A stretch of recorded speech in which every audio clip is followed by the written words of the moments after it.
ini berarti hatinya sedang diliputin cinta dunia. Kalau antum mulai ngomong masalah agama di tempat itu, sudahlah, jangan ngomong itu. Coba antum ngomong masalah kematian. Oh, fulan ini ada, kemarin anak punya sahib mati mendadak. Masya Allah. Rumahnya bagus, mobilnya bagus, semua ditinggal. Fulan, ganti topik. Mulai takut dia ini karena hatinya penuh dengan kecintaan kepada dunia. Dia nggak suka berbicara agama. Dia tidak suka berbicara tentang akhirat. Selalu dunia membicarakan, berarti dia cinta dunia. Kemudian yang keempat, orang yang cinta kepada dunia ini akan berlebih-lebihan memanjakan diri. Dia akan berusaha memanjakan dirinya dengan segala kemewahan. Memang tidak bisa dipungkiri, Allah subhanahu wa ta'ala suka melihat bekas nikmat yang Allah berikan kepada kita. Baju, antum alhamdulillah punya rezeki dari Allah, bajunya bagus, nggak apa-apa. Jangan pakai baju yang tambalan. Datang ke masjid, ada seorang sahabat Nabi alaihi salatu wassalam datang ke masjid dengan pakaian kumuh. Kesian Nabi sama orang, dikiranya orang miskin. Engkau punya apa? Kata dia. Aku punya kambing, aku punya onta, punya ini. Masya Allah. Tapi penampilanmu kayak orang gak punya kayak gini. Lalu katakan, Nabi berkata kepada dia, kalau Allah memberikan nikmat kepada seseorang, Allah itu ingin nampak nikmat itu pada dirinya. Tapi jangan bermewah-mewah. Ustaz, dia punya. Nabi SAW mengatakan dalam hadis riwayat Baihaqi, iyyaka wat-tana'um fa inna ibadallah laisu bil mutana'imi.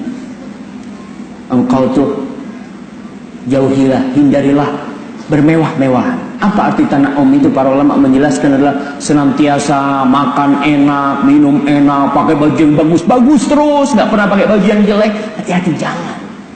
Nabi mewasiati. Sesungguhnya hamba-hamba Allah yang sebenarnya itu mereka yang tidak senantiasa bermewah-mewahan. Bahkan Nabi SAW mengatakan al-badadatu minal iman. Al-badadah, ya, kesederhanaan itu termasuk dari keimanan.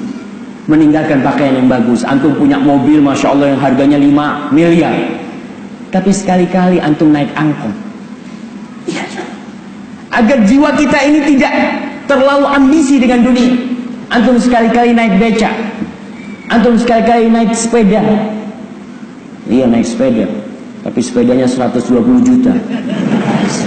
Enggak. Ada kan orang-orang yang punya sepeda baju itu tuh, yang mahalnya kau tunjukkan. Sekali-kali kau pakai baju yang enggak mahal. Biasa pakai jam harga 1 miliar. Ada yang pakai jam 1 miliar, ada tuh. Sekali-kali antum beli jam yang harga 15.000, antum pakai. Antum kumpul sama orang-orang kaya, sekali-kali antum pakai. Tunjukkan bahwasanya kita ini akan kita tinggal semuanya. Makanya orang yang punya mobil-mobil bagus, sekali-kali dia naik mobil yang jelek. Tidak memanjakan dirinya dengan kemewahan ini, supaya tidak terjebak dalam ambisi dunia. Sehingga malu. Antum biasa pakai sandal bagus, terus pakai sandal japit. Kadangkala, Masya Allah, beda kalau antum pakai sepatu harga 5 juta sama pakai sandal japit harga 10.000. Jalannya antum beda. Antum lihat, kalau pakai yang harga 5 juta itu bisa lebih tinggi antum kayaknya. Tapi kalau pakai yang 10.000, Masya Allah, sandalnya disembunyikan. Kalau naruh, malu sama orang. Kita perlu mendidik jiwa kita. Sekali-kali antum naik bis kota, naik ojek, sekali-kali, untuk mendidik jiwa kita.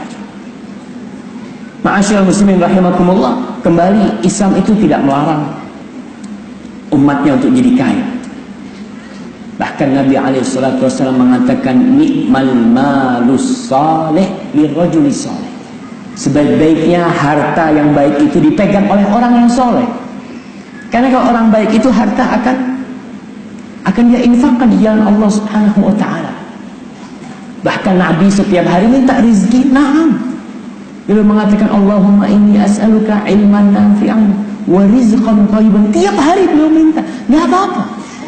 Tapi yang enggak boleh itu ambisi mengumpulkan dunia. Akhirnya kita jadi orang miskin walaupun bergelimang harta. Ingat dengan hadis Rasul sallallahu alaihi wasallam, man kanatid dunya hamma. Barang siapa yang dunia itu ambisi dia, ja'alallahu faqrahu baina 'ainaihi. Allah jadikan kefakiran di depan matanya. Wa syattata 'alaihi syamlah wa lam ya'tihi minad dunya illa ma qaddara lahu. Urusannya Allah cerai-beraikan. Antum bisa berpikir, seharusnya orang kaya itu orang yang paling sering berjumpa dengan keluarga. Karena dia nggak perlu capek-capek kerja. Iyalah kalau orang miskin dari pagi sampai sore, kadang kala sampai malam. Kenapa? Ustaz nggak cukup. Dia mau nggak mau. Tapi ada orang yang sudah berlebih harta, ternyata urusannya Allah cerai-beraikan. Hampir nggak pernah ketemu keluarganya. Ngurusin ini, ngurusin. Hati-hati, jangan-jangan karena ambisi kita kepada dunia, takut miskin. Itu penyakit, jemaah. Antum tahu dengan sahabat Nabi yang bernama Abdullah bin Zubair. Al-Imam Al-Zahabi menceritakan dalam kitab Siyar A'lamin Nubala, Ibnu Zubair ini memiliki 100 gulam, 100 budak. Yukallimu kulla gulamin minhum bilughatin ukhra. Setiap budaknya itu kalau diajak ngomong dengan bahasa yang berbeda. Ngerti banyak bahasa Abdullah bin Zubair.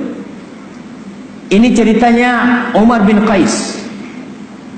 Fakuntu idza nadartu ilaih, kalau aku melihat kepada Abdullah bin Zubair dalam urusan akhiratnya, qultu hadza rajulun lam yuridid dunya tarfata ain.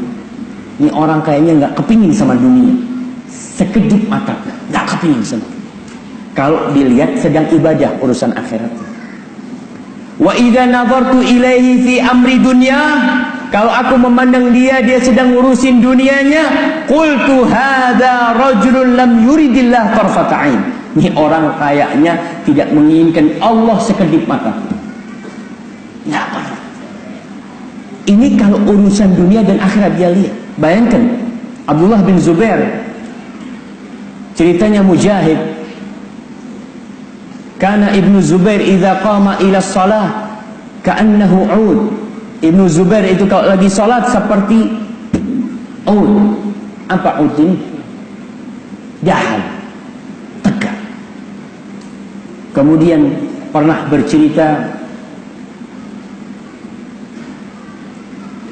Muslim ibn Yanab, dia cerita Ibnu Abdullah bin Zubair jadi pernah menjadi penguasa di Mekah sebelum akhirnya dia terbunuh.